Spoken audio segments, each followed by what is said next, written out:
Midas by Lynn Reed Banks. You all probably know my story. I'm King Midas. I used to love gold. Used to, but not anymore. I have a wonderful daughter named Delia. Sad to say, my queen died. I once had a wish that everything I touched would turn into gold. Well, I met a little magician who said he would grant my wish on one condition, that I would give him my only one, Midas rose. I slowly agreed. Then he did his magic. After I woke up from the shock of getting my so-called golden hands, he had disappeared. You probably know the rest of the story. How I went around turning everything into gold until I accidentally turned my beloved Delia into a golden statue. I had to wear these gloves to keep from turning anything else into gold. The magician had told me there was an almost impossible cure, and I would travel to the magical Kajam River and speak to old Galoop, the father of the river. I set off, and after hours of weary traveling, I came to many waterfalls. I followed them straight up until I came to the source of the river. It was a big mountain rock, shaped like a face. It was old Galoop. Here was my chance for a cure. But it seemed that I had come at the worst possible time in the world. It seemed that a certain witch named Wuzzleflump had blocked up old Galoop's throat, also drying the water, which I needed to cure my golden hands. Old Galoop told me that the only way to get the water to run again was get the magical Flandybakes. Flandybakes are wonderful, sweet, and magical, and very rare fruits. I had to travel to Wuzzleflump's cave in order to find them. When I came to the cave, in the entrance, the door on a sign said, "Beware of the mumbo." I had no idea what a mumbo was, but I was soon going to find out. To make a long story short, the mumbo turned out to be a baby dragon, who was stolen at birth by the witch.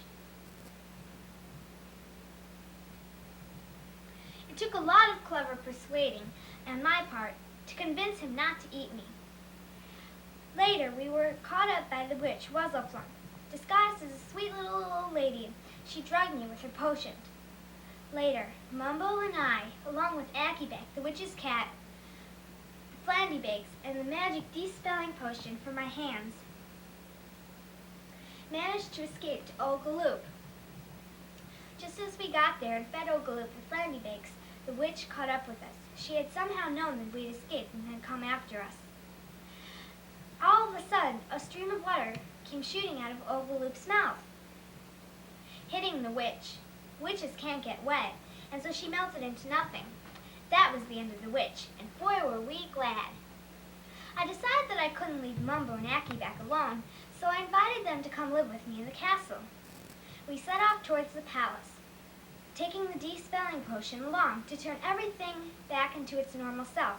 When we got to the palace, I ran in and turned Delia back into her normal, loving self. Everything is back to normal now. Mumbo, Delia, Akibeki, and I are all living happily together. I have learned a great lesson, that the most precious things in life aren't made out of gold.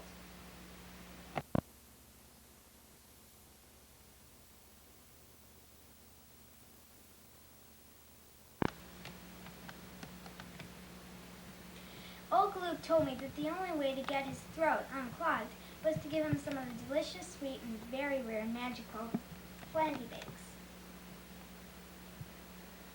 I set off toward the witch's cave. The witch was named Wuzzleflump.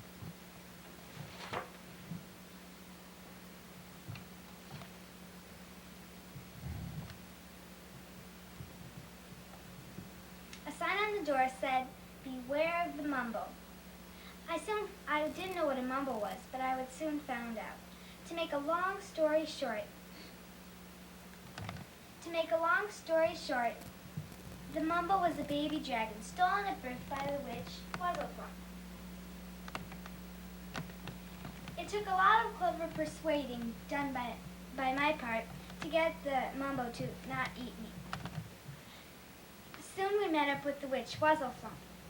Disguised as a sweet old lady, she drugged me with her witch's brew.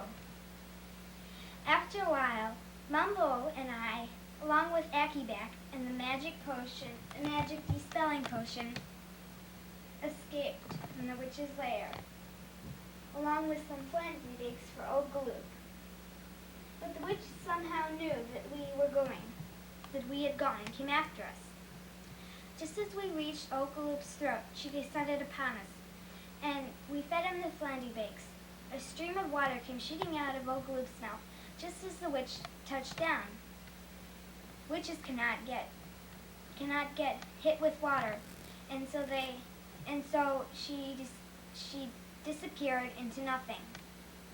That was the end of the witch, and boy were we glad. The magic potion had cured my hands, and I felt that I couldn't leave Mumbo alone. So I set off. So I told Mumbo and Akibac that they could come live with me. We set off, going back home with a de-spelling potion and turning everything I had turned into gold back to normal. When we got to my palace, I ran in to find Delia and turned her back to her normal, loving self.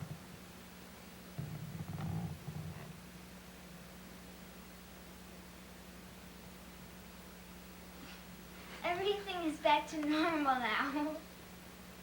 Mumbo, Akibac, Delia, and I are all living happily. I have learned a great lesson, that the most important things in life are not made out of gold.